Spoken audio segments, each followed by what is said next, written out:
और जिस रहनुमा की जुमा जुमा 4 दिन आप सो कॉल्ड लीडर बने हैं, 9 मई की दहशतगर्दी में जो मुलविस है, साइफर की जो गद्दारी के केस में जो मुलविस है, तोशा खाना की चोरी में जो मुलविस है, आप आज बैठ के बड़ी बड़ी बातें करते हैं। आपके करतूत मैं जानता हूं। मैं अगर अपना मुंह खोलूंगा तो आप दुनिया में किसी को मुंह नहीं दिखा सकेंगे। ये मैं आपके उस लीडर को कह रहा हूं। आज मुझे मजबूर किया आपने यहां बैठ के अपनी ज़ुबान अपने लोगों को ये बात बताने के लिए। मैंने आपकी पार्टी में दिन रात काम किया था, इस मुल्क के लिए, पाकिस्तान के लिए, आपकी ज़ात के लिए काम नहीं किया था। आप लोग ज़ात से निकलें और पाकिस्तान का सोचें। पाकिस्तान में मुआशी दहशतगर्दी आपने फैलाई, पाकिस्तान में डिजिटल दहशतगर्दी इस इलेक्शन में आप फैला रहे हैं। आप सोशल मीडिया पे इदारों के ख़िलाफ़ ऐसे ऐसे इल्ज़ामात लगा रहे हैं, ये डिजिटल दहशतगर्दी कर रहे हैं आप। अभी तो आपके ख़िलाफ़ मैंने ये साइबर क्राइम में भी जाना है, जो आप ये ट्विटर अकाउंट बना रहे हैं, आपकी जो पीछे बैठी दहशतगर्द तंजीमें हैं, जो प्रिपेयर्ड हैं, जो मास्टरमाइंड हैं। मुझे 2 बातें आपसे और करनी। मैं एक प्रेस कॉन्फ्रेंस कल भी कर रहा हूँ लाहौर में, उसमें मैं आपका एक और करतूत आपके सामने रखूँगा। राजा साहब, पहले तो मैं आपसे बात कर लूँ, आप अपनी तसल्ली करें। मैं विनिंग कैंडिडेट डिक्लेयर हुआ हूँ, इंशाल्लाह मैं इसका तहफ़्फ़ुज़ करूँगा। मेरी आवाम, मेरे हलके की आवाम ने मुझे 1,72,825 वोट दिए हैं ऑलमोस्ट, और मैं उनकी पासदारी करूँगा, मैं उनको प्रोटेक्ट करूँगा। मैं ये आपकी गुंडागर्दी नहीं चलने दूँगा यहाँ पे। आप लोग अगर हम पाकिस्तान का सोचते हैं, पाकिस्तान को स्टेबलाइज करने का सोचते हैं, आप अपनी ज़ात से निकलें और आप लोग भी ये सोचें।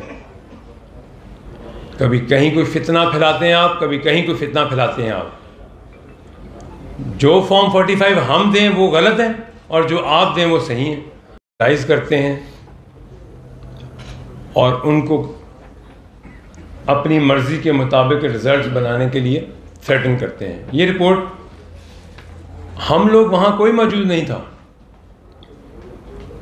राजा साहब ने अपनी प्रेस टॉक में कहा कि मेरी फैमिली, मेरी बीवी, मेरी बेटी, हमारी भी इज़्ज़त की जगह है वो। हमारी तो कोई फैमिली मेम्बर आर ओ के दफ्तर में नहीं था, कोई भाई, कोई बहन, कोई दोस्त।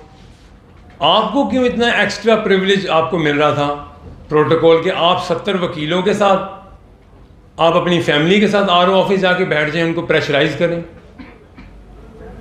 आप किस हैसियत से आप वहाँ गए? कैंडिडेट अलाउड हैं, 70 लोग तो अलाउड नहीं होते हैं। वहाँ पर बाकी भी कैंडिडेट थे। हम लोगों ने वहाँ पर इस चीज़ को ऑब्जेक्ट किया और ऐसा एक माहौल बना कि पुलिस ने वहाँ पर और इंतज़ामिया ने ये फ़ैसला किया कि सब कैंडिडेट और आप बाहर चले जाएं, ताकि इनको रिज़ल्ट बनाने में कोई दिक्कत ना आए। हम सब बाहर आ गए, हमारे जब बाकी लोग थे वो भी बाहर आ गए। वहाँ पर बाकायदा लड़ाई झगड़ा, दंगा फसाद का एक माहौल बन गया। इनके लोगों ने हवाई फायरिंग की, इस रिपोर्ट में मौजूद है, आप चेक कर लीजिए। अभी मैं जाऊंगा वापस लाहौर, मैंने एप्लीकेशन दी हुई है और मैंने इनके खिलाफ FIR दर्ज करानी है। उसके बाद अगले दिन मुझे फॉर्म 47 पे मैं विनिंग कैंडिडेट डिक्लेयर होता हूँ और मेरी जीत का मैसेज टीवी चैनल्स पे चलता है और राजा साहब लाहौर हाई कोर्ट रुजू करते हैं और वहाँ से स्टे ले लेते हैं। वो भी स्टे मिल गया उनको। अगले दिन 2 दिन की छुट्टी आ गई। पीर को ऑनरेबल अदालत ने इस स्टे को खारिज कर रेफ़र टू ईसीपी कर दिया। हम ईसीपी में आ गए। वहाँ आते हैं तो राजा साहब हाई कोर्ट जाते हैं इस्लामाबाद। मेरा फॉर्म 47, 48, 49 मैं रिसीव करता हूँ। इनके मुताबिक मुझे विनिंग कैंडिडेट डिक्लेयर किया गया है